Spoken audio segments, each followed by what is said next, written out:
আসসালামু আলাইকুম everyone, welcome to my another video. তো আজকের ভিডিওটিতে আলোচনা করব বাংলাদেশের 250 সিসির তিনটি বাইক নিয়ে, যেগুলো আপনারা চালিয়ে নিতে পারেন। তো তিনটি বাইক নিয়ে আলোচনা করব।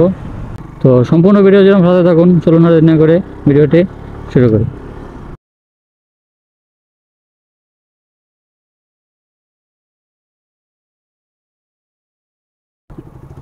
তো প্রাইস রেঞ্জ যেটার কম সেটা দিয়ে শুরু করি। তো এই বাইকটি হলো পালসার N250। এটি হলো বাংলাদেশের সর্বপ্রথম 250 সিসির বাইক। তো বাইকটির প্রাইস 3,50,000 টাকার মতো। তো এই কাগজ সহ 3,50,000 টাকার মতোই হবে, কম বেশি হালকা। তো বাইকটির ইঞ্জিন যথেষ্ট ভালো, পাওয়ারফুল একটি ইঞ্জিন। বাইকের ব্রেকিং যতগুলো 250 সিসির বাইক রয়েছে সবগুলো থেকে বেস্ট ব্রেকিং হলো এই 250 সিসির পালসার N250 বাইকটিতে। তো লিস্টে 2 নম্বরে যে বাইকটি রেখেছি সেটি হলো সুজুকি জিক্সার 250। তো এই বাইকটি পাওয়ারের ক্ষেত্রে, লুকসের ক্ষেত্রে, ব্রেকিংয়ের ক্ষেত্রে, মাইলেজের ক্ষেত্রে ওভারঅল এটি ভালো একটি বাইক। তো এই বাইকটির দাম হলো 4 লাখ টাকা। তো এই বাইকটির ইঞ্জিনের পাওয়ার যথেষ্ট ভালো এটার।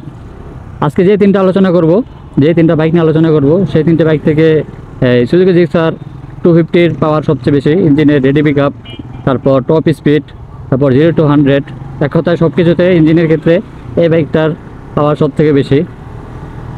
লিস্টের 1 নম্বরে যেটা রেখেছে, 1 নম্বর বলতে আর কি প্রাইসের দিক থেকে, সেটা হলো এই FZ25।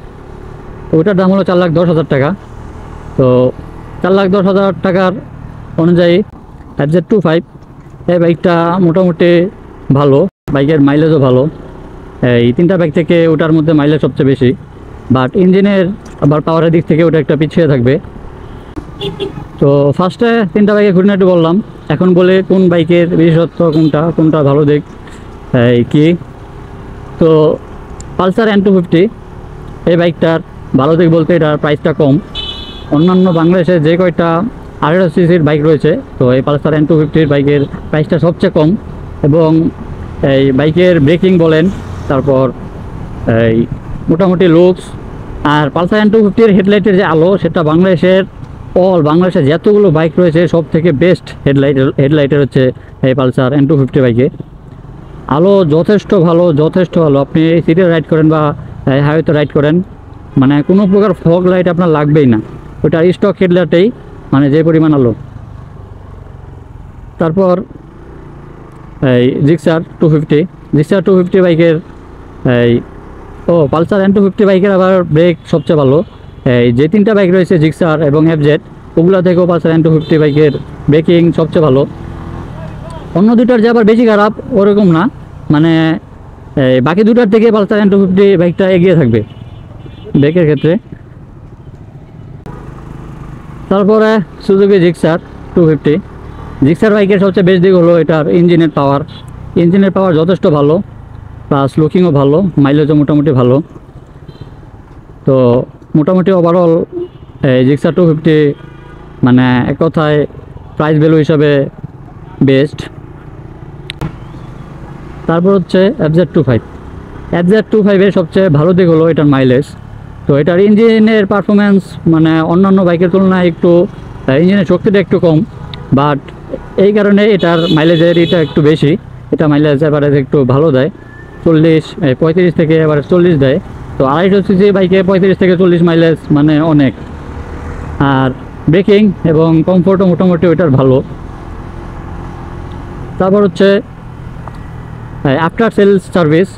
তো এই তিনটা বাইকের মধ্যে আফটার সেলস সার্ভিস ওই FZ25-এরই ভালো বেশি। তো আফটার সেলস সার্ভিস সবার ক্ষেত্রে ম্যাটার করে না।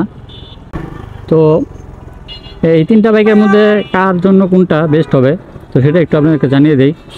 আশা করি আপনাদের সুবিধা হবে বাইকগুলো কেনার ক্ষেত্রে। তো আপনার বাজেট যদি কম হয়ে থাকে আর আপনি যদি একটি 250 সিসির বাইকে নিতে চান, তো আপনার জন্য N250 বেস্ট হবে। প্রাইস বিবেচনা করলে 250 সিসি হবে বেস্ট একটা বাইক। এটার ফিচার্স বলেন, মাইলেজ বলেন, ব্রেকিং বলেন, কমফোর্ট বলেন, মানে এভরিথিং 3.5 লাখ টাকা হিসাবে 250 সিসির বাইকটা ভালো। তারপর হচ্ছে জিক্সার 250। তো আপনারা যদি ইঞ্জিনের পাওয়ার চান, ভালো লুকিংয়ের একটি বাইক চান, মাইলেজও ভালো, মোটামুটি আবার ব্রেকিংও ভালো, তো সেই ক্ষেত্রে অবশ্যই জিক্সার 250 বেস্ট হবে। তারপর আপনারা যদি কমফোর্টের দিক থেকে ভালো একটি বাইক চান, তারপর মাইলেজ ভালো চান, তারপর আফটার সেলস সার্ভিস ভালো চান, তো সেক্ষেত্রে অবশ্যই FZ 250 বাইকটা আপনার জন্য বেস্ট হবে। তো আপনারা বিবেচনা করুন কোনটি নেবেন। তো আজকের ভিডিওটা এই পর্যন্তই, দেখা হবে খুব শীঘ্রই একটি নতুন ভিডিও নিয়ে। সেই পর্যন্ত ভালো থাকুন, সুস্থ থাকুন। আসসালামু আলাইকুম।